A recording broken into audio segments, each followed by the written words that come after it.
two questions. And I'm just suggesting, because I'll be going back, and we can still extend conversations as we go. I think you're engaged in an exploratory work and engaging everybody, and that is useful. This is what we need at the moment. We need to expand the conversation, and I believe that from the conversation we'll build up that community of critical thinkers who will be able to carry things forward. Because the more we just attack and betrayal there and there, then the misunderstanding will just continue, and people will get trapped in that web. And as a result, some, even though they may want change, because they don't like Halifa Sallah, they will not really want to support that change. So it's because you've attacked my man there. So I think we must go beyond that and free the Gambian people, so that they know that they are not owned by any political leader or party, but that as sovereign citizens, we either die suffering or die, free. So and it is really more noble to die free, and we don't even have to die. We live free if we work together to build that country. And what had happened in 2016 has really created the bedrock for people's change by their consent. That is more durable, more sustainable, more respectful. And Gambians have already started that, and I believe we should be able to sustain that. No doubt, Mr. Sallah. No doubt, Mr. Sallah, we are at a better place. But there is one issue, and I'm sure most of the people that tune in has something to do with the draft constitution. There is one thing, one fundamental thing that people expected that 2016 will bring, that we will have a new law of the land, and that is the constitution. We've all followed what was the 2020 draft. People label it People's Constitution. We all know what happened. Politics pretty much killed it, if you want to call it that. Now here again, we are looking at a constitution that people label the Barrow Constitution, with changes, things like that. Where do you stand on this debate itself? Because most people are saying this is dead on arrival. Most likely we're going to go into 2026 still under the 1997 Constitution. Is there a way out of this quagmire, Mr. Sallah? Yes, there is a way, and the way is already laid. It's very clear. It's laid by our understanding of the standing orders, our understanding of the Constitution, that is the living constitution of the land. What we must bear in mind is a constitution is not an instrument of the executive.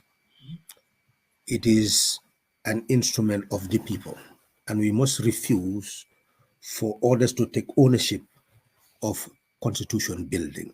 The people must build the constitution, because ultimately they alone can make the constitution. Finally, the people are the National Assembly members who agree to a referendum and then agree to a draft constitution for it to become law. So people are lawmakers, and we must see ourselves as that. So what law do we want to make? That is the question. You've rightly said it. In 2016, we agreed that the 1997 Constitution had many flaws that needed to be amended. How? Were we going to promulgate a totally new constitution, or were we going to amend the portions as required by its own provision, Section 226? That debate did come at the level of the National Assembly. At that material time, my thinking was different from the rest, because I still had the 3-year mandate in my head, that if we were to serve this 3-year mandate, then it was faster to amend portions of the Constitution that we wanted amended, because we did not overthrow the 1997 Constitution as Gambia did the 1970 Constitution. Then you can bring a commission to prepare a whole draft, go to a referendum with speed, and then pass it, and then you have a new law. But this Constitution was a living Constitution when we came into office as a coalition. What it says on the Section 226 that there are entrenched clauses which cannot be changed without a referendum. There are non-entrenched clauses which can be changed without a referendum, and that has been done with the 65 years. Both requires procedure, and the procedure is what matters. The procedure is that you publish it 3 months, second publication no less than 10 days, and then you take it to the National Assembly, first reading, just to read its citation, and then move to the second reading, where you discuss only the principles, not the content. That's where our National Assembly members got wrong. And I was in National Assembly, we should have discussed the principles, why we needed a new constitution, because it's required by Section 101 of the Constitution. There must be a memorandum indicating the objects, the reasons, the principles for bringing the bill to the National Assembly. So you discuss that. And that's a very simple matter. All of us can easily agree on that, because you must have something that you want changed in that particular constitution and why it should be changed. Now, it requires 3/4 majority to pass that phase, and that's where it failed. Looking at it, and if everybody take a second look, you will see that it was totally unnecessary for that bill to fail in the second reading, because the next stage is what you call the committee stage in the National Assembly. The committee stage simply requires that all subject matter specialists in dealing with constitutional matters could be invited. The religious leaders, civic organizations, anybody who matter, who had interest, could be invited to do a critique of the Constitution. I've written a book on this issue, in constitution building challenges. Well, that would be in the hands of the National Assembly. Others may write all the things, it will be in the hands of the National Assembly members. So with that, the National Assembly members will prepare their report, including any recommendation that they may make for amending whatever portions of the Constitution brought before them.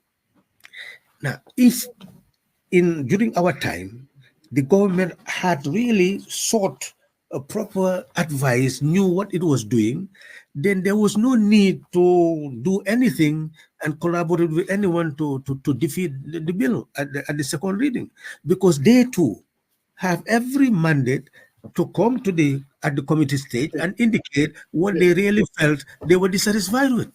Definitely. So that would have been considered.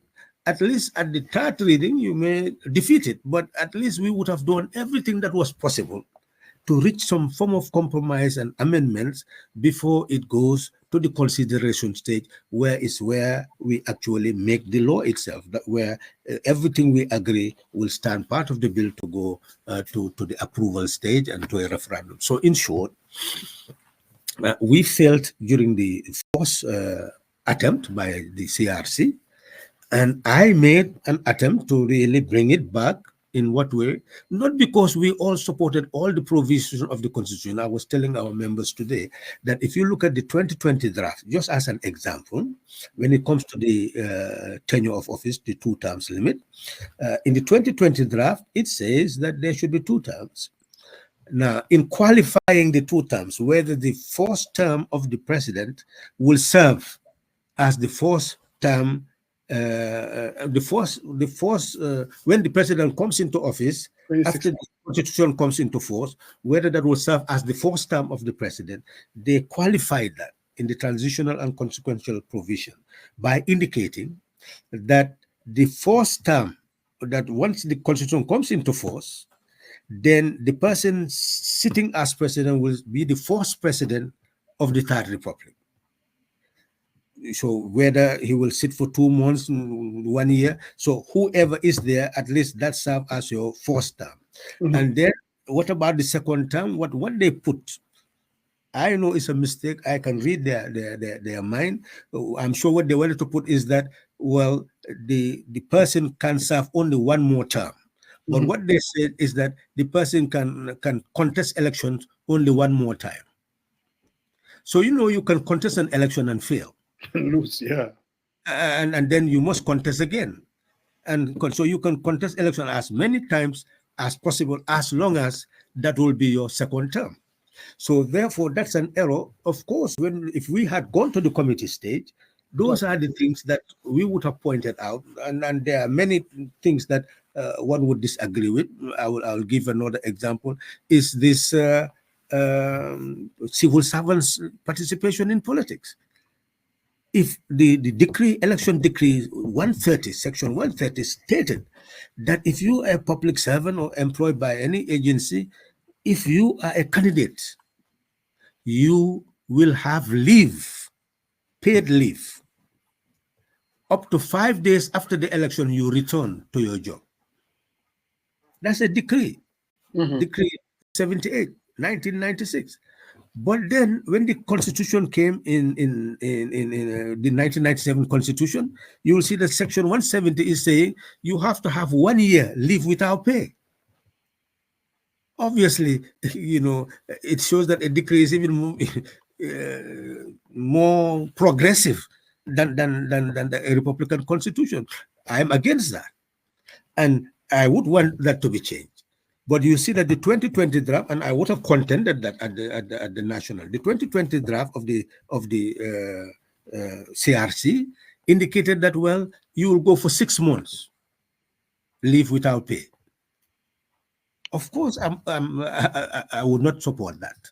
And the same thing with the cabinet draft. It is also saying 6 months without pay, but its provision is ambiguous, is absurd, because it says that without pay, but then at the bottom it comes up with another clause and saying if you fail to win, then you will return to your job immediately. So those are contradictory terms. One language is this 6 months without pay leave to be able to stand, and then another is saying you will return to your job. So it means that a constitution that is coming as draft will have so many buts that the National Assembly members are supposed to treat at the considerations, at first at the committee stage, and then at the consideration stage.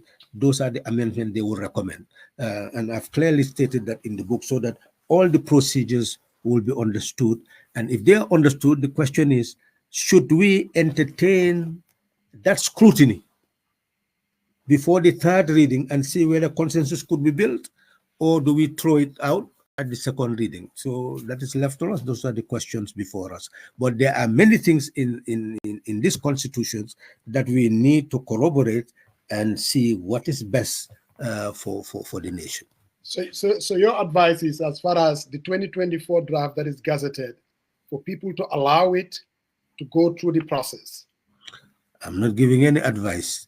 I'm simply saying I know what you mean, but the reason why I'm not giving advice, I'm just enlightening. Let people make their decision this time. Let me just explain. Let me just explain. Let me just push back a little bit. You see, in 1996, just allow me to say this. When I say this, you can go ahead. Okay. There are people, and it's just reality. When Mr. Sallah speaks, even going all the way back to the impasse, there's a reason why there is always public support. So what we are saying is, positions and leadership taken by you on this matter that we believe is important, and most people are saying is dead on arrival. Something needs to be done, and your voice matters. So call it advice, call it leadership. If people like Mr. Sallah doesn't speak forcefully, clearly this thing is not going to work, and we'll be back to square one. Yes, maybe I need to explain myself. What I'm saying is we need this constructive conversation, and I believe this is the way forward. You are initiating something that is still not in depth.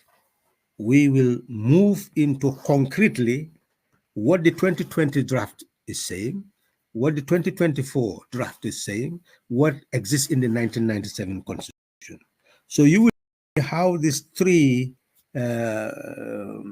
documents could integrate if we so desire, and where the procedure allows even something to be derailed, if you wish, at another stage rather than certain stages. So these are all matters that, of course, I'm willing to discuss with people.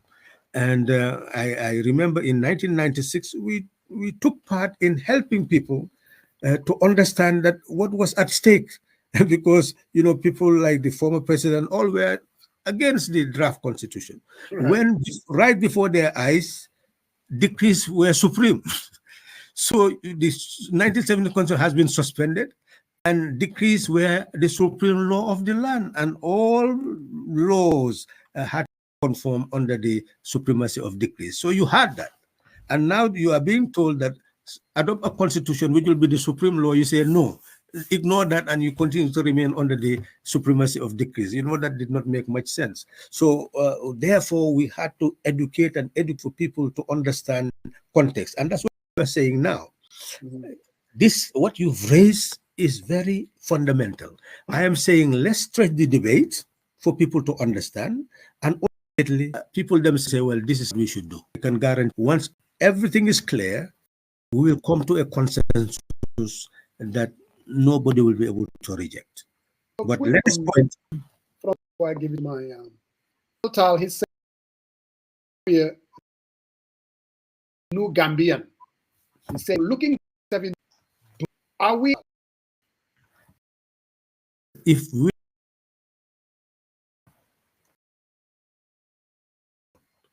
constitutions must take charge of humans and also group rights. So if certain people are Christians and Muslims, if they have set rights,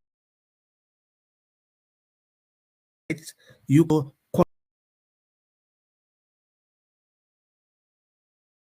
conserve those rights in the constitution so that it becomes a supreme law for them, but it excludes others. Divorce and marriage would constitute a law under the constitution.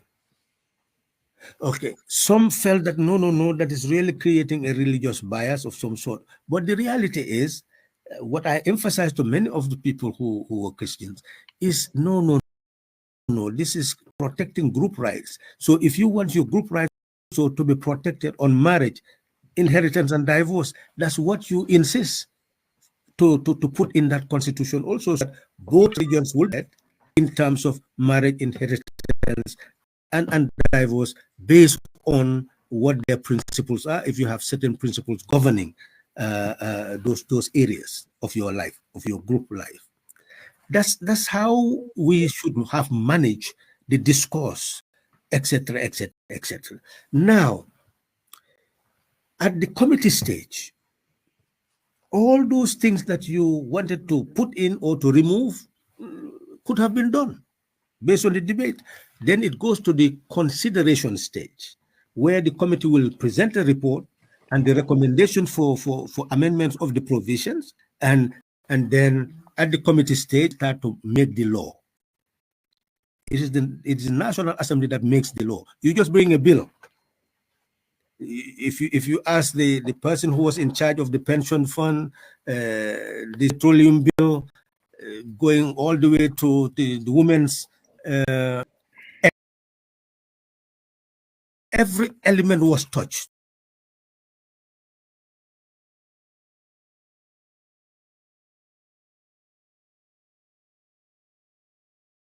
So those were the steps taken. I don't know whether that answers your question. Yeah. Thank you very much. But now, Honorable Sallah, obviously, when you look at the composition of the National Assembly and the second reading, the third reading, all the names were not able to make the headway. And I think Musa said, when you speak, people listen. But looking at all the mechanics and the formulas that plays into pushing one of the most fundamental documents for the Gambia. And we could not make stride, or we could not push it to implement it. And I think the fundamental question was that a failure on each and every member in parliament not being able to come to a consensus? Because yes, obviously there are pieces that one group or another person would not like, but you have to compromise in order to implement.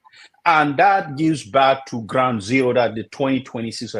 Now, you're not in parliament. Now, when you were there, it was an issue. And I think I hold all the names, with all due respect, to account for that failure. So now, how do you see moving forward on a difference? Well, what were the breakdown in terms of implementing to take it to the second or third reading? Yes, you must bear one thing in mind, that in all jurisdictions, I'm sure Musa will tell you, in the United States, they keep record of the votes that the members of the Congress make on all issues. So you cannot offer collective blame in a parliamentary setting, because each votes or abstain to vote. So you indict them by their vote. What I can tell you, when that bill came in 2020, in fact, it fell because of a slight margin. We have a 3/4 majority threshold. The absolute majority accepted that it should go to the committee stage, not because they supported the content, and that must be stressed, but because it is at the committee stage that you can actually scrutinize the content. And it is at the constitutive stage that you can make amendments to the content. So therefore, you can allow it to pass, to go to the stages where you can scrutinize and amend, make propose amendment to see whether we can agree or will not agree. We did not reach that stage. That's what I'm emphasizing to you, that we stopped the process at the second reading, because it could not get 3/4 majority. It had absolute majority, more than 50%, but 3/4 majority is a higher majority, and it could not attain that. That's what I'm emphasizing to you. And there can be no collective blame. It's those who did not vote for it will explain why they did not vote for it, for that to happen. But secondly, we must also bear in mind that at that time, maybe the understanding of the people had not reached that level, National Assembly members, to reach that level of understanding parliamentary procedures. It may be different now, that after all this explanation, parliamentarians may know that they can dispose of the bill at the third reading. So why not allow possibilities of debate and contrast to reach a particular consensus, if that may be able to happen? Honorable, I just want to follow up on that question here. I think I understand how they work, and the one person, one name voting for the bill or against the bill. I clearly understand that. But obviously, there was a threshold that was set. And obviously, what I'm trying to, the collective blame is, how come we could not? I mean, you talk about educating folks, knowing what they need to vote for. And I think, looking at the hindsight, how come we did not do that at the time? I mean, if this was a critical and most important piece of a legislation, and that is, it would be one of the hallmarks of the transition government. Obviously, did not do it. Was not done. It was short. What kind of assurance do we have that somehow what didn't happen at that time when people like you were in parliament, and you have 5 other members in parliament from your party, could not build a consensus and bring folks together?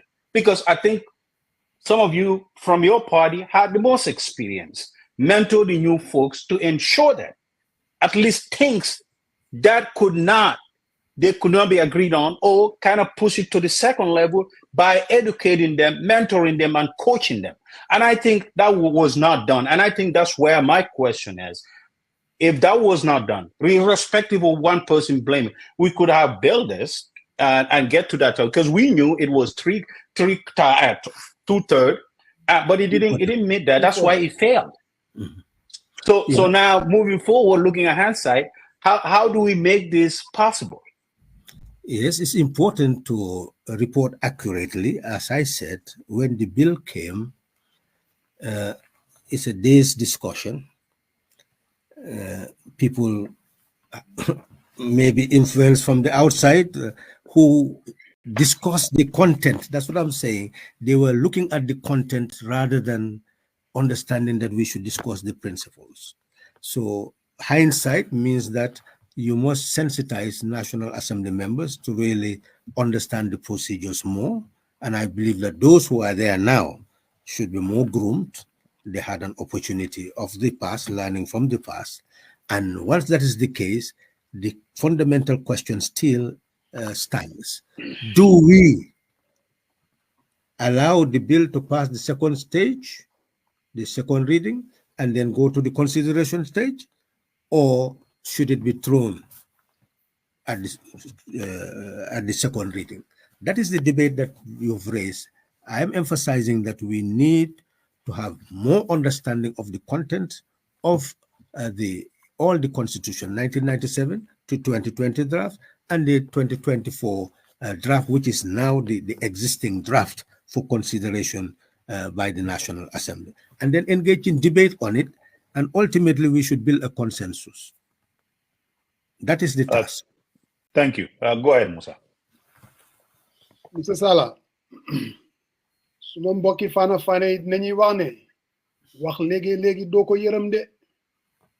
If we all came together in 2016 to remove Jammeh, and fundamentally we said having a new constitution is a priority. We had a candidate that we all supported. The only reason why he was elected is because we all supported him. Ñun ñëpp ñoko comme ni mbare kat yi di wax ñun ñëpp ñoko support. Here we are in the making of a new constitution. Ñun ñëpp xam nañ, Mr. Sallah, the role that the incumbent, the NPP government played in this process. The people that voted against it were more or less NPP candidates in the National Assembly. They're the ones saying that they don't want it to go to the second reading. So clearly, it was the Barrow government that brought it to the National Assembly, but at the same time, ñom ñoko undermine. And here, I would say, play the game Sam. They tinker with the 2020 draft, make the changes that even undermine some of the things that we wanted to see change during 2016. That is, we don't want an executive government. That is, we want a decentralized power. All of those good things, they went ahead and changed it. And here we are at it again, Mr. Sallah. And it looks like it's going to fail because of the role that they play. 2020 draft failed, man, personally, because of definitely the executive had a hand in it. You never have the threshold. It wasn't going to pass because they voted against it. 2024, they went ahead and changed it. And I'm just saying, I mean, how would this change? How would it pass? If they're not interested in seeing it pass. I'm going to wax man la déglu bu baax fenn rek lañ uuté mooy ne yow yaay president yow yaa dig ne yaa ngi lead coalition yaa dig ne nga am constitution bu bees yow su fekkee ne li nga war a def pour am constitution bu bees yow sa bopp yaa ko def ba constitution bu bees amul loolu naka la doomi Gambia war a gisee dama téye ne loolu mooy wax ji mooy ne mboolem ko am éene pour ñu am constitution bu bees na ci def éeneem correct mboolem koo xam ne kii nag moom nekkul éeneem pour ñu am constitution bu bees ñëpp nañ xam ne kii moo tax constitution bu bees mënut a am loolu mooy politique bi mooy ne li ñu warut a yërëm mooy ne nit ñi dañu war a jël décision di xam kan moo def lan ak su defee loolu naka lañ ko war a gisee kenn warut a toog ne kii laay blame kale laay blame te gis nga yow lii dox lan la sa buta ngi ci loolu kenn waratu la ko wax sax mu mel ni lii leer mooy ne lañ waroon a def ca njëlbeen correct pour réew mi doxee nañ ko soxlaa woon ci coalition waaye d'accord nañ ne loolu amul loolu moo yàqu ca doorin ba fi mu nekk nii nag mooy ne dañ am nguur goo xam ne gi comme ni fi président Jawara nekkoon comme ni fi Jammeh nekkoon mooy ne nguuri ki nga xam ne moom lañ fa taaj la mu gisee boppam président dafa am warugal gi leeral nañ leen ko ne ca doorin ba man ni ma waxee ne noonu lañ war a toppatoo constitution bi sax demeewul noonu yoo xam nga lu because man li ma waxoon mooy ne li nga xam ne dafa sax ci constitution bi ne mënuñ koo laal fekk damuñ référendum nañ ko jël liñ ci bëgg a wecci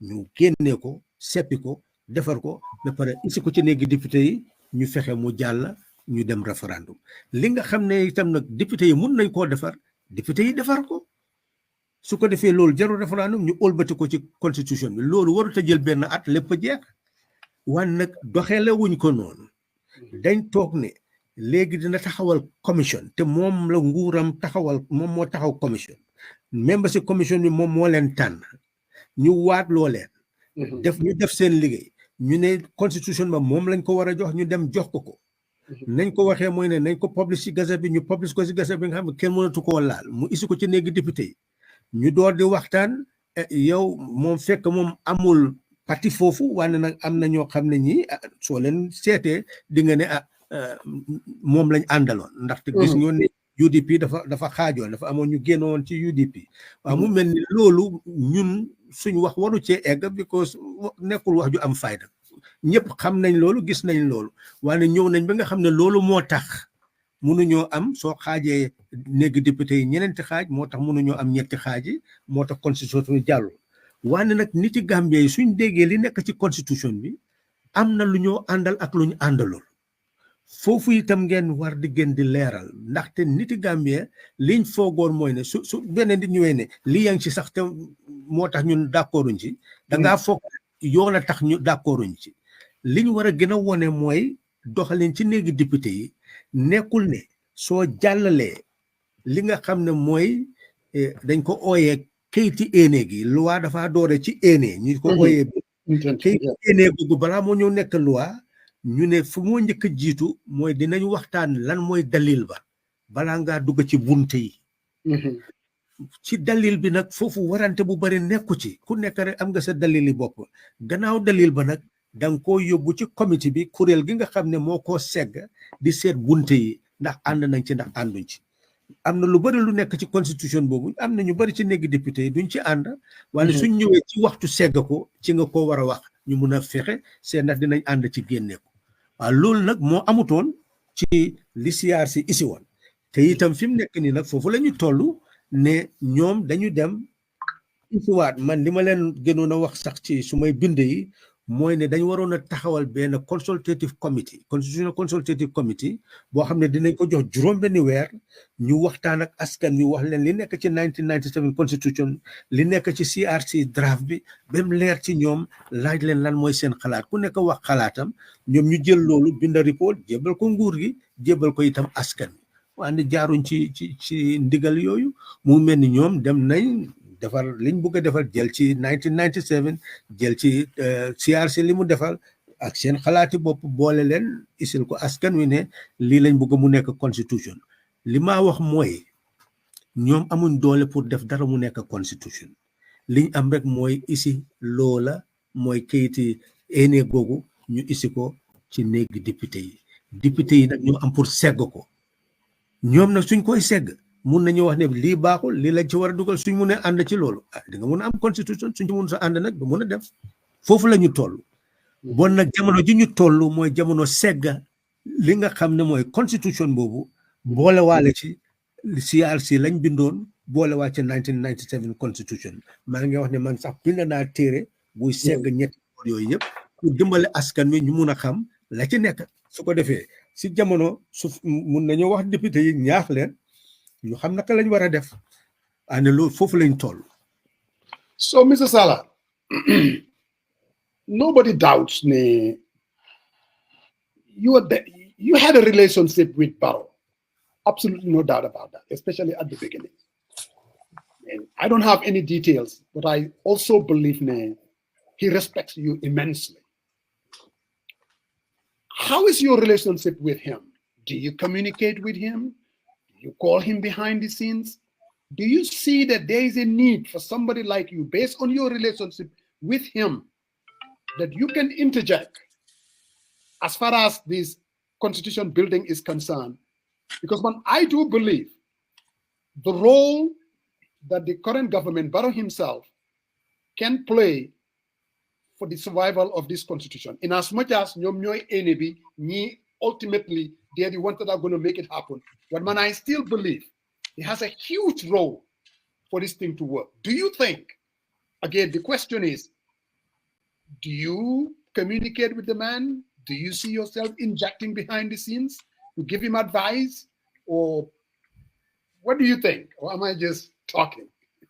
No, lu nekk dañ ko day xalaat foog naa ne léegi-léeg ni nga day gis yenn leetar may koo bind société affaire de Palestine moom mooy di OIC chair bi ma noon leetar ci wàllu Palestine lan lañ war a def ba mun a saafaraal jafe-jafe boobu loolu dem na moom ci office am mu mel ni loolu day am wànne nag li nga xam ne doxalini réew la danga war a bàyyi sa xel ne président ni réew kenn mënu koo forcer ci dara te soo bàyyi sa xel bu baax mooy ne benn nit waratu jóg ne yaa ngi ko advice ci mbir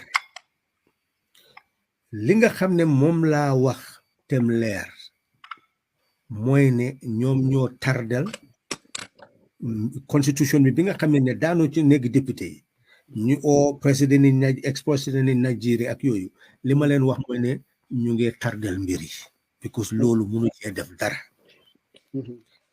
ñaari yëf rek moo mun a xew mooy la nga xam ne moom la CRC bind ñu isiwaat ko ci néegi député yi fekk wécc nañu mémorandum bi ndax foofu la daanoo woon loolu doo ko mun a isiwaat foog nga defal mémorandum bu bees nga isi ko wala nga taxawal constitutional review committee boo xam ne dina segg yëpp boole ci ñëpp jël xalaati ñëpp ñoo jébbal la ko nga mun a seetaat na lañ loo isee constitution boo xam ne ànd naa xalaati nit ñi mu dal di ñëw ci néegi député yi waaye xam nga bunte yooyu yëpp xewul fi mu nekk li xew moom lañ war a xam mooy ne ñoom dem nañu bind nañ liñ isi ci néeg ci bugg a isi ci néegi député yi def ko ci gazette bi loolu mooy li xew léegi nag li nekk suñ warugal moo ñu segg loolu ndax lii lu mun a antu la ndax munut a antu man li ma ca mun a yokk mooy ne dafa am doxalin te fekk xamuloo doxalin mu ngi mel ni xamuloo fi nga jëm man ne leen doxalin bi ñoom liñ bugg a moom la ñu binda waan nag mënuñoo amal loola pour ñu amal ko foog député yi d'accord ci te député yi foog nga xaaj leen soo xaajee ñeenti xaaj foog ñetti xaaj yi d'accord ci balaa moo mun a am bon nag gannaaw loolu la ñun li ñu war fi mu nekk nii mooy bunte bu nekk ci ñoom liñ ñu jox ñu segg ko la fa ay CRC defoon itam ñu segg ko lii yëpp ak 93 ngir segg ko ñu seet lan moo gën ak yeneen xalaat yu rafet ba tey député yi am nañ doole suñ ko jàllalee mu dem ci committee stage am nañ doole pour dugal ci loolu yëpp su fekkee ñoom mun nañ cee d'accord foofu lañ toll soo li ñu yaakaar rek mooy ne ñañ jël def leen ñu nekk député dinañ am ñor goo xam ne suñ amee xalaati nit ñi yëpp dinañ war a isi loo xam ne lii xëj na dinañ ca mun a d'accord pour ñu am constitution bu bees loolu mooy fiñ toll. Baro lan la ci Baro mu naat moom mel ni moom daf ci bokkaatul sax moom su xasee isi loolu mu ngi mel ni nag ci biir waxtaani député mi nekk ci biir néegi député yi su fekkee ñoom nangu nañu seen njiit it jaaral leen fi ñu bëgg a jaar loolu ba tey moo laa woon fi suñ démocratie bi toll rek loolu nag Mr. Sallah, baro bente am na ci warugal de and am na lu bëri lu dama bëgg nga dégg suma waxin bi bu baax maa ngi wax ne loolu tam nañ koy leeral nit ñi because suñ ko leeralu nit ñi duñu xam nguur naka laa doxee maa ngi wane ne fi mu nekk ni exécutif bi mënuñoo forcer pour loolu nekk loi pour constitution bi nekk loi seen éene moom lañ bind loolu nag dafaa ñëw ci néggi député su ci député yi d'accord soo leen xaajee ñeneenti xaaj ñetti xaaj suñ ci d'accord loolu mooy nekk loi bi mooy dem référendum bi itam mu ngi aju ndax sax nit ñi d'accord nañ ci ndax référendum bi itam foog la nga am juróom fukk ci téeméer ñuy wote ñoo xam ne am nañ carte wote nga am juróom-ñaar fukk ak juróom ci téeméer ñu war a wote balaa moo mun a am xam nga loolu tam nekkul caaxaan soo mu mel ne nekkul lu yomb waaw lii dafa laaj waxtaan tigi ñu xam itam ne kay gu am fulla la te moo ëmb niñ war a doxalee réew mi bon nag ñun ñëpp bokk nañu ci te war nañ koo segg na ware yeah, Sariang, I guess we got another round before Mr. Sallah. We held him for 5 minutes. 5 minutes. Mr. Sallah, thank you very much. Mr. Sallah, you know, I speak very little Wolof, but I think I understand what. You can ask me in Mandinka. No. It's okay. I understand where you're going, and I wanted to follow up on the question there. So understanding the polarization of our current political environment and looking at how we got here, you know, in terms of the consultation process to bring the 2024 Constitution. Obviously, we all know where the threshold stands. And going to the second and third reading. I mean, I'm a realist, and you had more experience in that National Assembly than I think it's probably 0 to none for that to go past those stages based on what happened up to today. So what do you think that would be different? I know you talk about being educated, but the political environment says something totally different. And what it's totally different. So where do you think that things will be different with the 2024 versus the 2020, which had, you know, the CRC and they had amendments and they bring it out, which they did. I mean, they gassed it. But what are some of the steps leading to that was very, very critical. And it looks like there was a lot of pushback. So what do you think would be totally different now, especially where we live in this current situation? Is the national conversation. What you have just initiated. Has this happened before? We are beginning a new process of interrogating everything that matters to us. And I believe that that is the momentum we should build. Not a momentum of disengagement, as if we're not interested. We are interested, and we must be involved. And that's why I'm saying that we must continue to use this opportunity to educate people more on the content of our draft constitution and the existing constitution. That's the opportunity we have. Let's exploit the opportunity and let's enrich the minds of people. Let's know what is wrong, what is right, what they try to put there that serve executive interests, what they put there that may serve some other interests. Let's look at everything and engage in a conversation among each other so that we can build consensus or unanimity as to what constitutes the constitution of a republic and how do you build it. That is important. All right. Thank you, Honorable Sallah. I like that. I think, yes, to be optimistic, but I really think if we could not achieve this in 2020, when the likes of Halifa Sallah was there with 5 other members. No, I think our premise is different. I am saying you have the people, you have the National Assembly members, you have the executive. In 2020, the people were kept aside in terms of the debate. But this time, the people are upfront in terms of the debate. And this engagement you have shows that you are upfront. So that's what we should expand. Let it be a national debate. It may not come, it may come. But know fully that if a new constitution does not come into being as a result of consensus building, it is the 1997 constitution that will continue. So I'm not sure whether that will be a matter for laughter. I think that is a matter of showing that nobody should say anything to Jammeh again for calling that constitution a soldier's constitution. Jammeh has done everything and change it this way and that way, and you still retain it as the constitution of your republic. Then what can you say to Jammeh again? It shows that the very people who are managing the affairs of a nation and all the political actors that do not see any need to do anything to really reshape the destiny of the nation are collectively responsible for the state of the Gambia. So if that is the Gambia we want, like the person says, well, we don't have a new Gambia, and we don't have a new Gambia.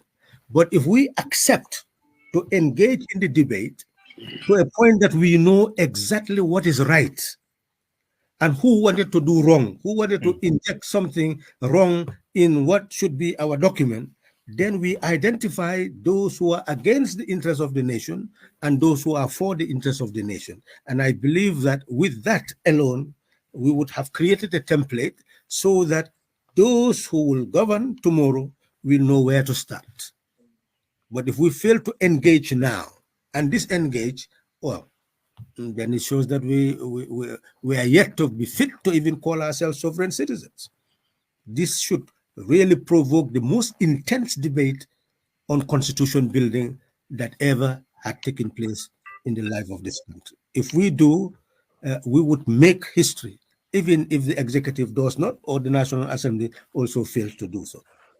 But the people themselves will know that we elected people, but they have not been able to deliver what we want them to deliver to us. I totally agree with you, Honorable Sallah, and I think I don't have more further comments, but I think the conversation needs to go in. But as I said, listening to the current, Minister of Justice, some of, as you rightfully said, we can't blame Jammeh. I mean, but some of the 1997 constitutions were taken from a part of the 1997 constitution were taken and implemented into the 2024 draft. And I think the conversation will go in, and but I hope the best, and hopefully we can coalesce. But the fact is, the road will be steep, and hopefully we all reflect on a more spirited debate as far as what country would like to live in and what country would like to see. And with that, we thank you for coming on the program today. But I understand deeply what you're saying, but it is what it is, and we must continue to have a conversation and engagement. And thank you, sir. Thank you very much. I hope that you'll continue what you've started to open up this theater for debate on all fundamental issues. Now, the issue of the Constitution is before us. The people must remain engaged to know what is the Constitution of a republic. Let's interrogate every element, even if it's going to fail. At the end of the day, let's enrich our population to know that this is constitution building, and the people are actual lawmakers, the most important lawmakers of a country, because they are the ones who vote at a referendum. So, Mr. Sallah, my final question before we let you go. People are calling me, and he thought that was the last question. No, this one, some people are texting me that you've said that you will never run for office again. Is there any possibility that you could change your mind? If, let's say, Gambians came together and said, you know what? Because you only ran as a DOI candidate once. The first time you run for president was on the NAD. I mean, the thing fell on your lap. You didn't have a choice in the matter. It's only in 2020 when you actually run under a DOI ticket. So this idea that you've been running for office since independence is neither here nor there. So the whole idea of resigning, is there a possibility that your mind could be changed with having it, I mean, giving it another shot? It is important to speak with clarity and with conviction. 2016, I saw death right in the face. And for the sake of country and people, we were ready to confront it.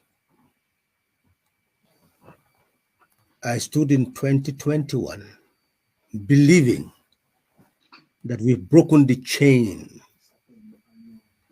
and that Gambians would know that power belongs to them, and they were entrusted to people who've convinced them that they could address their needs and aspirations. So my situation is very clear. I love my country, I love my people, I hate poverty, I hate their degradation, not only of Gambia, but Africa. I've lived all my life to change that, and will live all my life to change it. My mission now is not to talk about myself and my role to be this or that. I do not have personal ambition. What I've said, and I've said it very clearly, is that our role now is to ask Gambia what Gambia they want. Ask Gambians what Gambia they want. And what type of leadership can bring that about. That is what I tell every DOI member, everybody who is concerned with a role that I may play, that is what the situation demands. Let's build consensus as Gambians on the type of Gambia we want, irrespective of party affiliation, irrespective of who is going to stand in elections. And then when we define that, we ask ourselves, what type of leadership can actually bring about that Gambia? And in defining that leadership, everybody matters. What we must move away from is this personalization of leadership. We are talking about leadership. And I will assure the Gambian people, I will forever be among the leadership of a nation who will be working day and night to eradicate the poverty, to eradicate the injustice, to eradicate the ignorance in my homeland. That is what I committed myself for. That's the contract I signed since I was 16 years. That contract is inviolable. And people should not continue to distort what I have said. What I've said is not abandoning the nation and the people. What I've said is situational. And it is well understood that I offered myself and the people made their decision. I am not the type of person who in any way, under any circumstances, and say power for any sake. Power as the people want, and power to eradicate their poverty. And one can always be part of a leadership to be able to do that. On that note, Mr. Sallah, we hear you loud and clear. Thank you very much, sir. Thank you very much. Thank you. Definitely bring you back again. Thank you. Thank you. Thank you very much. Guys, there you have it. We asked the questions. Mr. Sallah, break it down. I don't know where my co-panelist is, so that we can, and Jobis, if you are, I seriously still believe that